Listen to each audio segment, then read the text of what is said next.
اهلا بيكم، يا رب تكونوا بخير. النهارده هنعمل الكاليماري المقلي. هنعمله بشكل احترافي وبتتبيله حلوه قوي، من غير ما الكفر بتاعه يفك ولا كمان التتبيله تعجن من جواه. هنعرف ازاي ننضفه كده في البيت من غير ما نهدر منه ولا نرمي اي حاجه. هنقطعه كده تقطيعه حلوه بالطريقه الصح، لانك لو ما قطعتوش بالطريقه الصح هيتلوي منك في الزيت والكفر بتاعه هيقع ومش هيكون حلو خالص. تابعيني في الفيديو علشان نشوف الطريقة. ويلا كده بسرعة اشتركي في القناة ولايك وشير لو عجبك الفيديو. هو ده شكل الكاليماري اللي احنا بنقول عليه، موجود ومتوفر، وده الموسم بتاعه. انا جبت الوحدتين اللي انتوا شايفينهم دول تقريبا قطعوا كيلو ونص. هوريكم بقى انا بنضفه ازاي. بيبقى ليه الشراشيب اللي انتوا شايفينها دي، ودي العين بتاعته اللي انا بشاور عليها.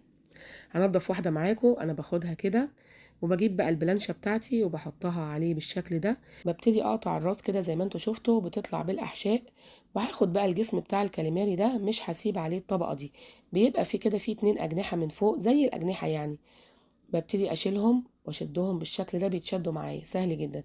مش هنرميهم طبعا، بشدهم بس وبفصلهم كده عن جسم الكاليماري. ودلوقتي هقول لكم انا هعمل فيهم ايه كمان. وانا بنضفه لازم اشيل القطعه اللي انتوا شايفينها دي بتبقى في الظهر بتاعه، يعني زي العمود الفقري بتاعه. بتبقى عامله زي البلاستيك كده، بتشيليها وبترميها، مش محتاجينها خالص. وبنضف بقى كده بالسكينه مطرح الاحشاء اللي كانت فيه، او لو عليه اي جلد. انا شلت طبعا الجلد بتاعه، سلخته زي ما انتوا شفتوا كده. وببتدي بقى اغسله غسله حلوه. هجيب بقى اللي هي الاجزاء اللي بتبقى فوق اللي عامله زي الجناحات دي، بفصل منها الجلدة اللي هي بتبقى ايه لونها رصاصي دي، شايفين؟ بسلخها كده وبشدها، بتتشال بكل سهولة. وبتقعد كده الأجزاء دي بيضة وحلوة كده.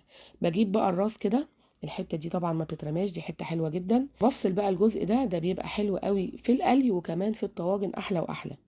بنضفه وبشيل الأحشاء اللي فيه، وكده بيبقى جاهز معايا. لكن الجزء ده بقى بتاع الراس ده انا برميه، ما تحاوليش تلعبي فيه ولا تفتحيه، لان بيبقى فيه حبار اسود هيبهدلك الدنيا. شايفين بقى؟ دي طريقة التقطيع الصح. لازم تقطعيها بالعرض كده، بتقسميها نصين وبعد كده تقطعيها بالعرض كده زي صوابع البطاطس المحمرة. شايفين؟ يعني ما ينفعش تقطعيها بالطول. لو قطعتيها بالطول هتتلوي منك في الزيت، والكفر بتاعها هيقع، وهتبقى كده الوصفة باظت. شايفين اهو؟ الحته برضو اللي هي بتبقى رفيعه دي انا بقطعها، يا اما بقليها او بحطها في طاجن، او بحطها كمان في السي فود، بتبقى حلو قوي قوي. وطعم السي فود كمان لما بتحطي فيه كاليماري من البلدي ده بيتنقل في حته تانية خالص. خلاص كده انا نضفتها وعملت لي الكميه دي. هنضف التانية بقى لوحدي، وهنشوف بقى التتبيله اللي احنا هنعملها. هجيب كده فصين 3 من التوم وهبتدي اهرسهم بالشكل ده عشان اعمل التتبيله بتاعه الكاليماري المقلي. وكمان هحط كده معلقه من الهريسه اللي هي الشطه الحمراء اللي احنا مخزنينها في الفريزر. عايزه تستغني عنها مفيش مشكله. ومعلقتين كده من المستردة، دي مهمين جدا جدا جدا في المأكولات البحريه، بتودي الطعم في حته تانية خالص.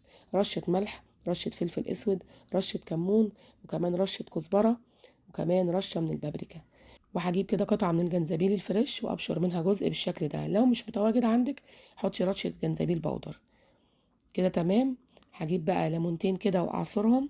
عصير الليمون ده مهم جدا، بيدي طعم حلو قوي للكاليماري. وهبتدي بقى اقلب التتبيله دي حلو جدا عشان اتبل بيها الكاليماري. شايفين بقى شكلها تحفه وبجد تتاكل حاف. هجيب كده بقى الكاليماري بتاعي، انا كنت شيلته في الفريزر، قسمته طبعا وشيلته. ودلوقتي بقى هبتدي ان انا اقليه. وهعمل معاكم برضو طاجن في فيديوهات جايه. هحط بقى التتبيله كده على الكاليماري. ما تحاوليش تزودي الملح قوي، لان المأكولات البحريه اللي بتكون موجوده في البحر بتبقى مملحه شويه، فقليل الملح ما تزودهوش. هحط كده التتبيله على الكاليماري وهتبله وهسيبه كده حوالي 10 دقايق. ما تسيبهوش كتير، يعني 10 دقايق كفايه قوي. جبت كده كوبايه من الدقيق، حطيت عليها معلقتين كبار من النشا، وكمان بهرتهم كده بشويه ملح كده بسيط، وكمون وكزبره وبابريكا ورشه صغيره من الفلفل الاسود. وهبتدي كده اقلبهم مع بعض. ومعايا كده جنبي ميه، هبتدي كده اصب على الخليط بتاع الدقيق ده علشان اعمل كده ايه الخلطه اللي انا هحط فيها الكاليماري. وهقلبهم بقى كويس عشان ما يكونش فيهم اي تكتلات. اهم حاجه بقى، انا هجيب كده نص معلقه صغيره من البيكنج صودا، احط عليها كده معلقه من الخل، هيحصل الفوران اللي انتوا شفتوه ده. وهنزل بيها على الخليط، دي مهمه جدا جدا عشان الكفر بتاعي كده يكون مقرمش. ودلوقتي انا جبت بولة تانية، حطيت فيها كوباية من الدقيق ومعلقتين برضو كبار من النشا. وزودت عليهم دلوقتي معلقتين كده من الفيجيتار سواء حار بقى او غير حار او عادي، مفيش اي مشكله، دي حاجه ترجع لك انت. وهقلبهم كده كويس مع بعض، وما تحطيش بقى لا ملح ولا فلفل ولا بابريكا ولا اي حاجه خالص، لان الفيجيتار بيبقى متحير. وهنزل بقى بالكاليماري بتاعي اللي انا تبلته، هنزل بقى في الخلطه اللي انا عملتها بالدقيق السايله اللي انتوا شايفينها دي. هنزل كده واروح مقلباه تقليبه كويسه عشان كله يتغلف بالخلطه، وهبتدي كده اطلعه على الخلطه الجافه اللي هي الدقيق والفيجيتار وكمان النشا. الفيجيتار بيدي طعم حلو قوي، وكمان النشا بيدي قرمشه حلوه قوي. وهبتدي بقى اقلبهم بالشكل ده، اقعدي بقى قلبي فيهم فتره كده علشان يتغلفوا كلهم بالدقيق كويس. انا عايزاه يكون بالشكل اللي انتوا شايفينه ده، حلو قوي كده. بس هتنيني برضو اغلف فيه تاني عشان كل القطع تتغلف بالدقيق. وهجيب بقى مصفى سلك زي كده واحط فيها كميه الكاليماري اللي انا عملتها. طبعا انا مش بعملها كلها مره واحده، بعمل الكميه اللي هتنزل الزيت بس، عشان اشيل الدقيق ما ينزلش في قلب الزيت ويحرقه. هبدأ كده بقى اسخن الزيت كده على النار في طاسه، وهنزل بالكاليماري بتاعي اول ما الزيت بتاعي بيسخن. هحط كده بقى بالشكل ده، وما بياخدش وقت. وما تحاوليش توطي عليه النار علشان الكفر بتاعه ما ينزلش. شايفين؟ ما بياخدش وقت كتير، يعني حوالي دقيقتين 3 كده وبتبدأي ان انت تقلبي. شايفين بقى اللون بتاعه بجد تحفة. وكمان التتبيلة اللي احنا عملناها له خلت الطعم بتاعه من الاخر. هبتدي دلوقتي بقى اطلعه، ما بياخدش وقت على النار زي ما قلت لكم. هطلع كده على مناديل من المطبخ علشان الزيت. هطلع كل الكمية، وفي نفس التوقيت ده انا بكون بغلف كمية تانية من الكاليماري في الدقيق برضو في الخلطة الاول وبعد كده في الدقيق، وببتدي احطها في الزيت مرة تانية. اهو دلوقتي كده تبلت حبة او غلفت حبة بالدقيق الاول في الخلطة وبعد كده الدقيق، وبنزل في الزيت برضو. حاولي تنضفي الزيت ما بين كل مرة والتانية بمصفى كده، تشيلي كل الزيادات عشان ما تتحرقش معاكي.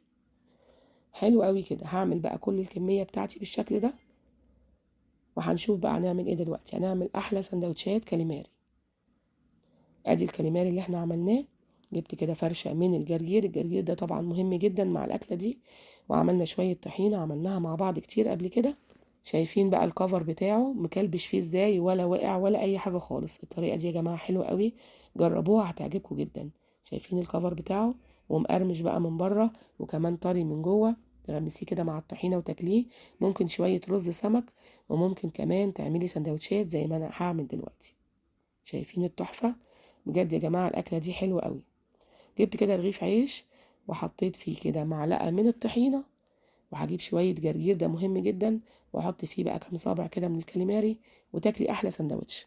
طبعا السندوتش ده بيتباع بره بمبلغ وقدره، بس اوعي تنسي بقى رشة ليمونة كده، بتودي الطعم في حتة تانية خالص. شايفين بقى الجمال والحلاوة؟ الطريقة بتاعته سهلة جدا وبسيطة، من أول التنظيف لغاية القلي، خطوات بسيطة هنعمل أحلى أكل في بيتنا. انا بتمنى تكون طريقتنا النهارده عجبتكم، ولو عجبتكم بقى ما تنسونيش في اللايك والشير والسبسكرايب للقناه. يلا باي باي، سلام.